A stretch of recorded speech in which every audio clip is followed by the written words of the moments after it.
Creative boss. What makes you the boss at creativity?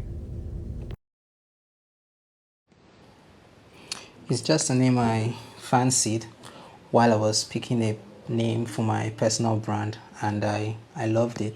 Considering the fact that I'm creative at so many things and not just art, I'm really good at photography, I'm good at instruments and other stuff.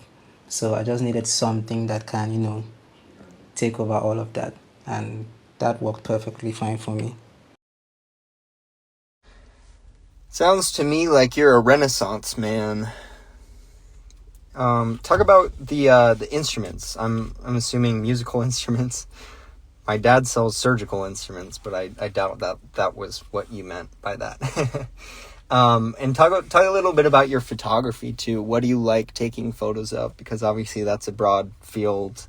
There's wedding photographers, there's family pictures, right? There's romanticism, taking pictures of what we feel to take pictures of. Talk about why those outlets bring you joy. All right, in terms of photography, I do mostly weddings and commercial photography.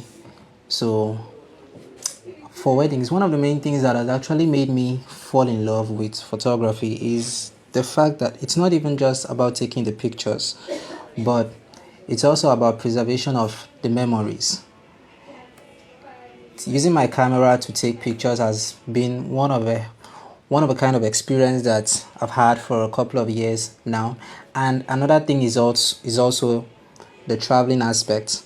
I enjoy going out a lot, so photography has really made that possible, which has helped me in moving from my hometown to different places around my country, and it's really been fun meeting new people, trying new delicacies, learning new culture and stuff like that. And for commercial, I love commercial photography because it's actually an inspiration from one of my mentor here in Nigeria. His name is Amazing Clef. He's a brand photographer. I've been following him for a while, and that is what ever since I followed him, I fell in love with the concept of creating visuals for brands to communicate what they want for their audience.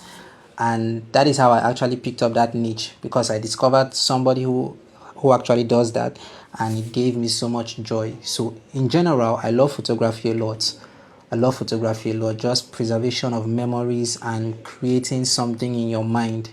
That's just the essence why I love photography.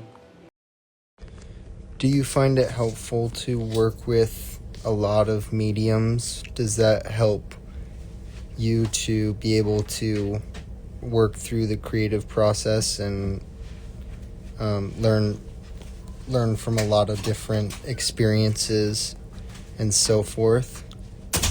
Also, I think it's cool that you get to go all these different places. One thing about creativity is that when you go to new places you've never been before, it stimulates your creativity, right?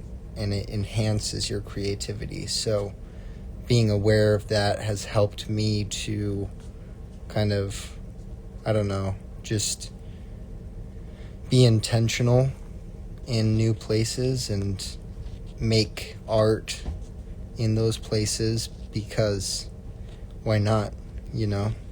I feel sharp. And random tidbit about me is not only that, I think, but also if you go to different places at different times, right? It's like a whole new environment. That's just like a random thing about me, but that's why I do this podcast, is really to really promote this sense of stream of consciousness, right? And just free flowing conversation. So I like going places in the morning, and then I like going back to that same place at night, because it's a completely different experience, right? There's sunsets, you know, sunrise, and so promoting all different kinds of experiences for me has really helped me to hone my creativity. Well, I hear you. But right now, in terms of photography, I've not really been doing that for a while. I actually made up my mind to focus more on my art and just keep photography as a hobby and maybe something I can do as a side hustle. My main focus is mainly my arts right now. The art aspect, let me just say, it comes from a place of passion. It's something I've been doing for a while, right from when I was like 5 years old. I've been drawing, painting, I've been amazed watching other artists creating. So letting it go has been a very, very difficult thing. Although I really wanted to let it go like 2 years back, I stopped for a while, but I couldn't resist the urge of always watching other artists creating. So I just had to pick it up again and just made it a full-time career. And it's really been going well for me, honestly. I'm not going to lie. It's really been going well. Photography was kind of distracting at some point because I think it was actually draining my my mind. It was trying to make me choose between art and photography, which was not something I was willing to do at the moment. So in terms of my art, it was just from a place of passion. I just had to dive back into it full time while still doing photography on the side. But right now, if I'm given an opportunity to drop one and just stick to a particular one, I will choose my arts anytime, any day.